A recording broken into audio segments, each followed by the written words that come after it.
This is just a quick video on the Everbilt 1/2 by 8 inch brass MPT Anti-Siphon Sillcock. What does that all mean? Well, first of all, it's made out of brass. These come in brass or chrome. This one happens to be brass.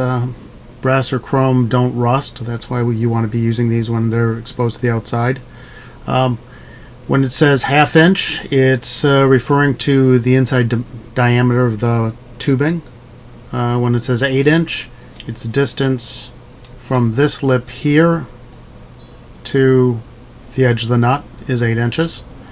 When it says MPT, it means that it's a threaded end. And MHT is your typical hose, garden hose type thing. So that is all the terminology. Oh yeah, anti-siphon, that's this right here. This device is on there so that it lets air into the pipe, so if you have a water pressure change, your hose water doesn't suck back into your water lines. Alright, this thing is pretty much standard fare for a Sillcock. The reason you would want a Sillcock over a faucet, a faucet doesn't have this piping here, and what happens is the gasket is right here. So when you turn the handle off and on, you're shutting off the water right here. So with a Sillcock, gasket's actually on the end. So here's the gasket back over here. You can see the rubber gasket inside. What ends up happening when you shut this off, the water from the gasket back here will drain out of the Sillcock. That way, if you install this correctly, you'll install this on a slightly down angle. You've got to drill a hole slightly bigger than the nut on this side. Then you slide it through.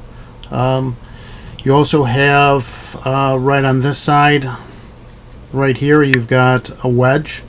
That wedge is slightly on an angle, so that'll help angle the water down so it drains properly. But you want this end inside a heated area. So what you have to do is you measure your wall that you're going through, and then you want to make sure that there's enough space for this to protrude into the heated area. So that's about that. Just to give you an idea of what's also different about this is the last one I bought, I installed one in spring. The one I installed in spring had a nipple here for pecs. Then I just had to put a ring on it and clamp the pecs. This you're going to have to buy an adapter. This is the one that I have. It's 1/2 inch to 1/2 inch. Oops, there you go. It's got a gasket on the inside.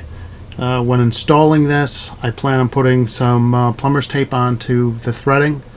Then what you do is you just screw this on, and then you tighten the nut with a wrench.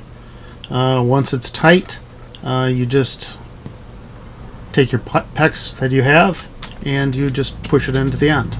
This one has a locking mechanism on it, so you've got to turn it and lock it, and then it's locked in place. And there you go. That's how easy it is to install.